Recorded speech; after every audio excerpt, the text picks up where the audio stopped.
Alright, you guys need to watch this clip of Donald Trump saying that RFK Jr. will be in charge of the healthcare within America despite his anti-vaccine stance. Take a look. I'm sorry, guys. You said last night, President Trump, you said last night you would essentially let Robert F. Kennedy Jr. do whatever he wants with healthcare. What He's going to have a big role in healthcare. HHS, maybe?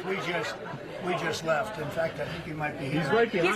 He's right here. You're comfortable with his Will views he run on, You're HHS? comfortable with his views on vaccines, Mr. President? We'll be talking about a lot of things, but he's going to have a big role in healthcare, a very big role. Is it HHS, maybe? He knows it better than anybody. He's got some views that I happen to agree with very strongly, and I have for a long time. I mean, for years, you and I would agree. We'll be seeing it as a... What about his views on vaccine and maybe a position at all of these HHS? things will be talked about. This meeting is... Here's the thing. Donald Trump agrees with RFK Jr.'s conspiracy theories about vaccines, and here's how we know. Number one, Donald Trump has spread these conspiracy theories before on Twitter, but number two, Donald Trump has repeatedly said that RFK Jr. is going to stay away from the environmental faction of his administration because he disagrees with RFK Jr. on the environment. He only agrees with RFK Jr. on healthcare, and in this clip, he pretty clearly says, I agree with RFK Jr. on a lot of things. He'll be in charge of the healthcare within America, which would be absolutely disastrous for many reasons. Having an anti-vaxxer in charge not only of healthcare, but in charge of the promotion of vaccines across the United States would lead to millions and millions of deaths, as MeidasTouch points out on Twitter here. This is Trump telling you that if he gets into office, millions of Americans will die. Could you imagine an administration where instead of promoting vaccines, they refuse to promote vaccines? In fact, they start to downplay the effectiveness of vaccines. They start to delay essential immunization programs, and this leads to distrust in our institutions. It would reduce vaccination rates, reduce trust in vaccines as a total, and then we could see the resurgence of measles or polio. Something like that could very well happen if RFK Jr. is put in charge. So I don't mean to be too doomer, but MeidasTouch is right here. This is Trump telling you that if he gets into office, millions of Americans will die. And with 4 days to go, we have no time to waste. Make sure you drop a like, make sure you subscribe, and we have a lot to break down this video because Donald Trump, during a campaign stop in Dearborn, Michigan, which is a Muslim majority area that Donald Trump is trying to win over, it could decide whether Michigan goes blue or red. During this stop, he said a lot of wild things. Number one, he talked about RFK Jr. Number two, he made up lies about VP Harris, but also he doubled down on his wildly incendiary remarks about Liz Cheney last night, talking about 9 people aiming guns at Liz Cheney's face. We'll break all of that down throughout this video, especially this Liz Cheney clip right here, where he's caught talking about her, and then Liz Cheney's response to the clip last night. But before we break all of that down, I just want to read you guys this thread because it gave me a lot of hope, and you guys are going to like this. This thread is titled, "Everyone is concerned that 2024 will be like 2016, but to me it feels more like 2012. This election season," this person writes, "especially this last month, has reminded me much more of 2012 than any other year. As a reminder, the polls were close for quite a while in 2012, even heading into Election Day. Many people predicted a very close race. Many experts predicted a very close race, and Romney had a decent chance at victory. It was all within the margin of error. And then Obama won quite comfortably, certainly by a smaller margin than 2008, but still comfortably. Now, many in the GOP were surprised. Karl Rove lost it on Fox News, but the one person who was never surprised, even in the weeks leading up as the poll showed it close, was Obama. He was not arrogant, but he projected calm assurance. Essentially, quote, 'We have work to do, but if we do it, we will win, and I am confident.' That is the vibe that Kamala Harris has been projecting over the past few weeks. She is not overconfident like Hillary was, sorry Hillary, but she is still working her ass off and making it clear that it will be a close race. But she also seems calm and assured, while the GOP seems scattered and is already playing the blame game. That is an understatement. The GOP is already tripling down on claims of election fraud before the election even took place. This person says, 'Now perhaps I am remarkably high on hope, but it's certainly reasonable and possible that Trump wins on Tuesday, even by a massive margin. But between the vibes and the enthusiasm, this reminds me of 2012. Someone replied, "Steady hand at the ship in high seas, cool and calm. That's the image Dems are showing." Meanwhile, Trump is naturally declaring that people execute Cheney and that Pennsylvania is already creating fraud. Okay, so off of Reddit for a bit, I just wanted to show you guys that thread because as I read these threads, as I read the polling and the statistics, certain things are bringing bringing me hope, and I wanted to share that with you guys. Now, I want to show you this clip of Donald Trump defending his Liz Cheney remarks, but first, let's see Liz Cheney's response to this clip from last night. And I don't blame him for sticking with his daughter, but his daughter is a very dumb individual, very dumb. She's a radical war hawk. Let's put her with a rifle standing there with 9 barrels shooting at her, okay? Let's see how she feels about it.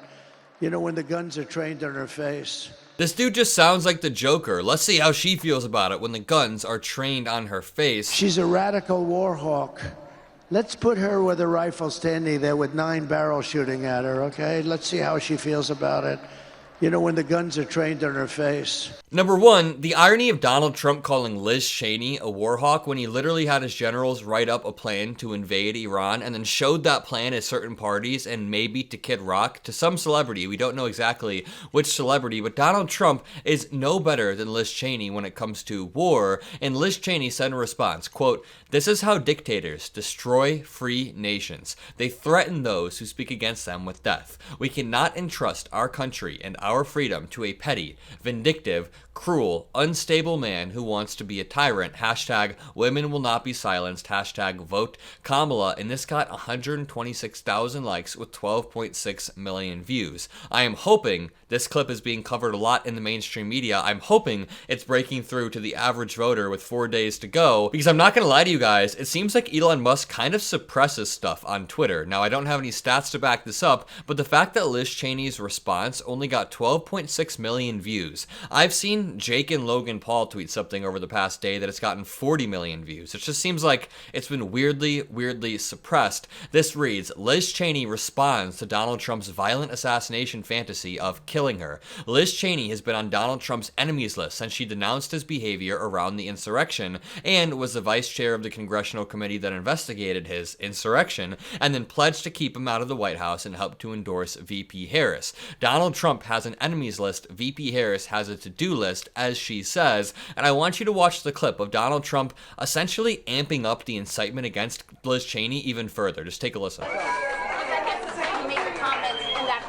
She's a war hawk. She kills people. She wanted to, even in my administration, she was pushing to go to war with everybody.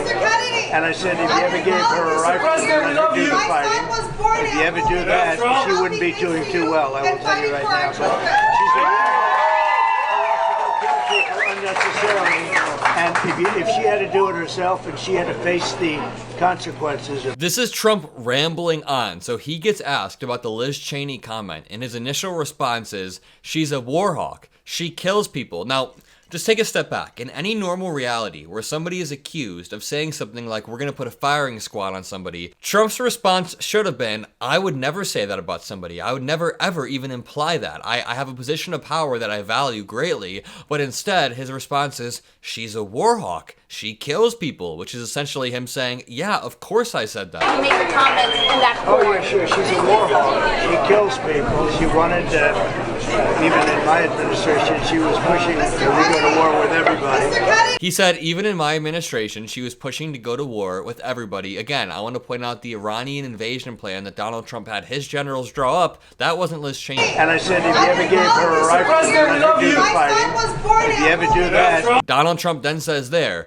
quote, I said, if you ever give her a rifle to fight, she wouldn't be doing too well. She wouldn't be doing too well. So he's trying to sane wash his comments and claim that he was just talking about plopping her down in the middle of a battlefield and her having rifles aimed at her, but that's equally unhinged. It's almost even worse. I have more clips of Donald Trump's event there, but I do want to point out something that he's been posting on Truth Social. He said 1 hour ago, today's jobs report is a great embarrassment for our nation. Kamala has lied for years about their pathetic job growth, which has never ever been real. Kamala killed 46,000 manufacturing jobs, while 773,000 Americans have lost employment in just the last year. All the while, their jobs have been taken by foreign-born workers. I like how Donald Trump says that that Kamala is lying about the job growth, even though it's the Bureau of Labor Statistics that releases this, not Kamala Harris herself. But then Trump goes on to cite the Bureau of Labor Statistics in this exact same post with this number right here. He then posts about Liz Cheney and says, quote, "All I'm saying about Liz Cheney is that she is a war hawk, and a dumb one at that,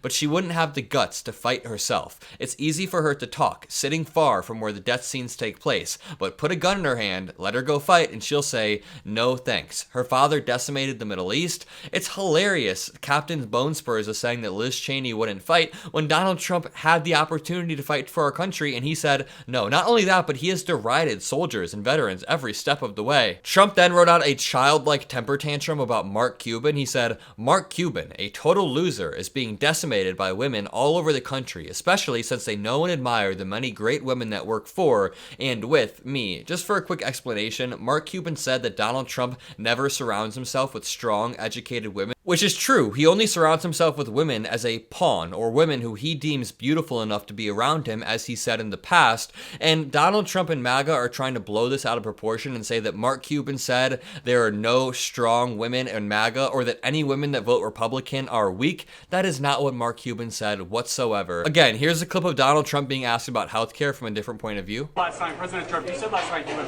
essentially let Robert F. Kennedy Jr. do whatever he wants with healthcare. What He's going to have a big role with healthcare. HHS, maybe?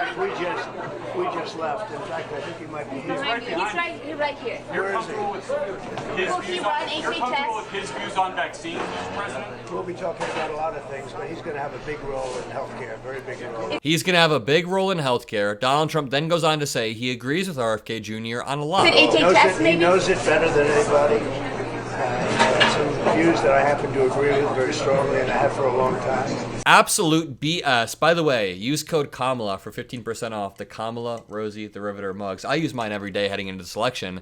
Link in the description below. But in this next clip, Donald Trump is meeting with Arab Americans in Michigan. And you know, I've explained this to you guys many times, but my father is Muslim. His entire side of the family, they are Muslim, and they are voting Kamala, thankfully. But many Muslim Americans in America, number one, are more socially conservative than you'd think, but number two, are falling into this, quote, macho vibe that Donald Trump tries to portray, and this is a prime example. So Donald Trump, while taking pictures with Arab Americans in Michigan, refuses to answer a question about Israel-Palestine. Take a listen. Thank you. Mr. President, you still believe in a two-state solution?